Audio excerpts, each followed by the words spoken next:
Xoán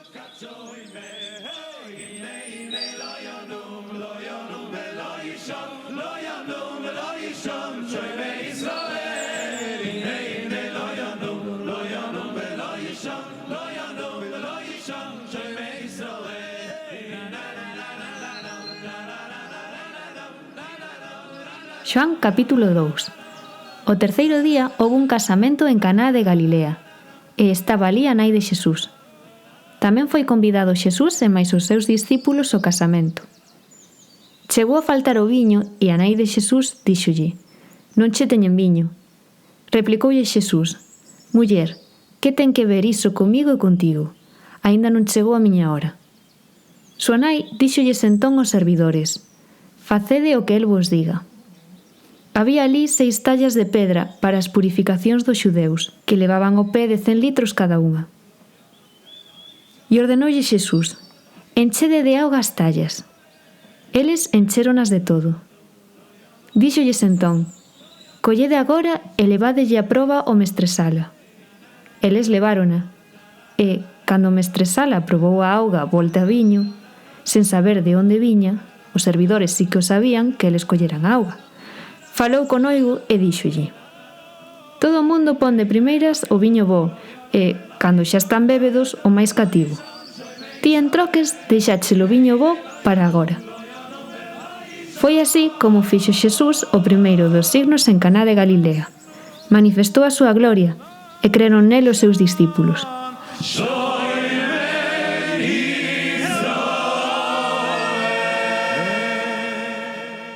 Despois disto, baixou a Cafarnaún coa súa nai, seus irmáns e máis os seus discípulos, e quedou ali uns poucos días. Estaba a chegar a Pascua dos xudeus, e subiu Xesús a Xerusalén. Atopou no templo os que vendían bois, ovellas e pombas e máis os cambiadores sentados. Foi el e fixo un vergallo con cordas de xunco, botounos a todos fora do templo e as ovellas e os bois tamén. Guindou cos cartos e virou as mesas dos cambiadores. E os que vendían as pombas, díxolles: «Arredádeme de aquí estas cousas. Non fagades da casa do meu pai unha casa de negocio». Lembraron os seus discípulos de que estaba escrito: «O celo da túa casa devórame». Pola súa parte, os xudeus preguntáronlle: «Que sinal nos mostras para faceres estes feitos?» Respondeulle Xesús: «Derrubad este templo e erguereino en 3 días». Replicaronlle os xudeus: 46 anos levou edificar este templo, e alo erguer ti en 3 días? Pero el dicíao referíndose ao templo do seu corpo. Cando se ergueu de entre os mortos, lembraron os seus discípulos o que dixeron e creron na Escritura e no dito de Xesús. Estando Xesús en Xerusalén, pola festa da Pascua, moitos creron nel, vendo os signos que facía. Pero pola súa parte, Xesús non se fiaba deles, porque os coñecía a todos. Había entre os fariseos un home chamado Nicodemo, maxistrado dos xudeus. Este veu onde a el pola noite e díxolle: «Rabí, sabemos que viñeches de Deus como mestre, pois ninguén pode facer estes signos que ti fas, non sendo que Deus estea con el». Respondeulle Xesús: «Con toda a verdade cho aseguro, como un non naza de novo, non pode ver o reino de Deus». Replicoulle Nicodemo: «Como pode un home nacer sendo vello? Pode entrar outra vez no seo da nai e nacer?» Respondeulle Xesús: «Con toda a verdade cho aseguro, como un non renaza pola auga e o Espírito, non pode entrar no reino de Deus. O que naceu da carne é carne, e o que naceu do Espírito é Espírito. Non che extrañe que eu che dixese: é necesario que vos nazades de novo. O vento sopra onde quere e ti séntelo zoar, pero non sabes de onde ven nin para onde vai. Así pasa con todo aquel que nace do Espírito». Replicoulle Nicodemo: «Como se pode facer isto?» Respondeulle Xesús: «Ti és mestre de Israel e non o sabes? Con toda a verdade cho aseguro. Falamos do que coñecemos e testemuñamos o que vimos, pero vos non aceptádelo o noso testemuño. Se dicíndovos cousas terreas non credes, Como iades crer dicíndovos cousas celestiais? E ninguén subiu ao ceo, fora do que baixou do ceo, o Fillo do home. Como a Moisés alzou a serpe no deserto, así debe ser alzado o Fillo do home, para que todo o que cre nel teña vida eterna. Pois de tal xeito amou Deus o mundo, que lle deu o seu Fillo unixénito, para que todo o que cre nel non se perda, senón que teña vida eterna. Non mandou Deus o Fillo ao mundo para que xulgue o mundo, senón para que por el se salve o mundo.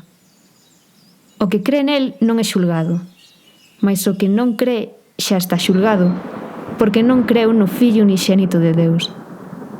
Nisto consiste o xuízo, en que, vindo a luz do mundo, os homes escolleron a tebra en vez da luz, pois as súas obras eran ruíns.